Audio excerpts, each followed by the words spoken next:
আসসালামু আলাইকুম, welcome to solver pro. এই দেশ এই মানুষ। এখানে এই দেশ এবং এই দেশের মানুষ সম্পর্কে লেখা আছে। বাংলাদেশে বাঙালি ছাড়াও নানা জাতের মানুষ বসবাস করে, সেই সম্পর্কেই দেওয়া আছে। আমরা এটা নিজেরা পড়ে নেব। এক, শব্দগুলো পাঠ থেকে খুঁজে বের করি, অর্থ বলি। সৌভাগ্য, ভালো ভাগ্য। প্রকৃতি, নিঃসর্গ। বৈচিত্র্য, বিভিন্নতা।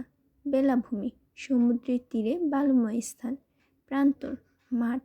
স্বজন, নিজের লোক। সার্থক, সফল। সাংরাই, রাখাইনদের নববর্ষ উৎসব। বিজু, চাকমাদের নববর্ষ উৎসব। 2, ঘরের ভিতরের শব্দগুলো খালি জায়গায় বসিয়ে বাক্য তৈরি করি। ক, আমাদের সৌভাগ্য যে আমরা এ দেশে জন্মেছি। খ, আমাদের দেশে রয়েছে সুন্দর প্রকৃতি। গ, কোথায় পাহাড়, কোথায় নদী, কোথায় বা এর সমুদ্রের বেলাভূমি। ঘ, একই দেশ অথচ কত বৈচিত্র্য। ঙ, দেশ মানে এর মানুষ, নদী, আকাশ, প্রান্তর, পাহাড়, সমুদ্র এইসব। চ, দেশকে ভালোবাসার মধ্য দিয়ে সার্থক হয়ে উঠবে আমাদের জীবন। 3, নিচের প্রশ্নগুলোর উত্তর বলি ও লিখি। ক, বাংলাদেশে বাঙালি ছাড়া আর কারা বাস করে? উত্তর, বাংলাদেশে বাঙালি ছাড়াও বিভিন্ন ক্ষুদ্র জাতিসত্তার মানুষ বসবাস করে, যেমন চাকমা, মারমা, সাঁওতাল, রাজবংশী ইত্যাদি। খ, বাংলাদেশের বিভিন্ন ধর্মের উৎসবগুলোর নাম কি? উত্তর, বাংলাদেশের বিভিন্ন ধর্মের উৎসবগুলোর নাম হলো মুসলমানদের ঈদুল ফিতর, ঈদুল আজহা, হিন্দুদের দুর্গা পূজা, বৌদ্ধদের বৌদ্ধ পূর্ণিমা, খ্রিস্টানদের স্টার সানডে, বড়দিন। গ, বাংলাদেশের জনজীবনের বৈচিত্র্যসমূহ কী কী? উত্তর, বাংলাদেশের জনজীবন ভারী বৈচিত্র্যময়। এই দেশে বাঙালি ছাড়াও বিভিন্ন জাতিসত্তার মানুষ বসবাস করে। তাদের রয়েছে নিজ নিজ ভাষা ও সংস্কৃতি। ভাষা ও সংস্কৃতির মতো এই দেশের মানুষের পেশাও বৈচিত্র্যময়। কেউ জেলে, কেউ কৃষক, কেউ কামার, কেউ কুমার, কেউ আবার অফিস আদালতে কাজ করে। হিন্দু, মুসলিম, বৌদ্ধ, খ্রিস্টান সহ বিভিন্ন ধর্মের মানুষ বাস করে এই দেশে, তাই সবার ধর্মীয় উৎসবও ভিন্ন। ঘ, দেশ হলো জননীর মতো।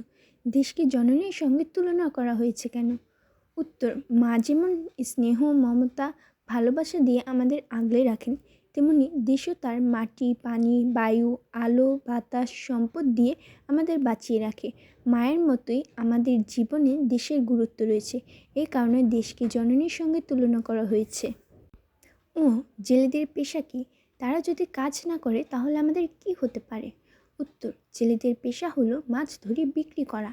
মাছ ভাত বাঙালির প্রধান খাদ্য। কৃষকরা যেমন ধান উৎপাদন করে চালের যোগান দেয়, তেমনিভাবে জেলেরাও মাছ ধরে বিক্রি করে আমাদের আমিষের যোগান দেয়। তারা যদি মাছ ধরে বিক্রি করার কাজটি না করে, তবে আমাদের প্রাণীজ আমিষের অভাব হতে পারে।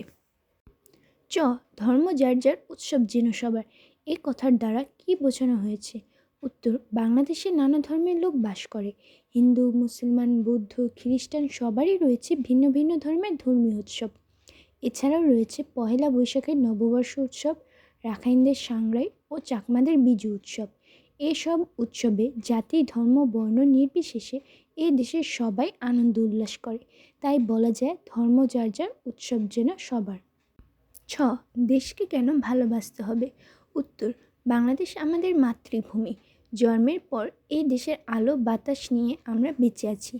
মা যেমন আমাদের স্নেহ, মমতা, ভালোবাসা দিয়ে বাঁচিয়ে রাখেন, দেশও তেমনি তার মাটি, পানি, বায়ু, আলো, বাতাস ও বিভিন্ন সম্পদ দিয়ে আমাদের বাঁচিয়ে রাখে। তাই মায়ের মতো দেশকেও আমাদের ভালোবাসতে হবে। 4, নিচের অনুচ্ছেদ অবলম্বনে 3টি প্রশ্ন তৈরি করি। এটা আমরা নিজেরা পড়ে নেব। এখন আমরা প্রশ্ন তৈরি করব। ক, দেশ কার মতো? খ, মায়ের মতো আর কাকে ভালোবাসতে হবে? গ, আমাদের জীবন কিভাবে সার্থক হয়ে উঠবে?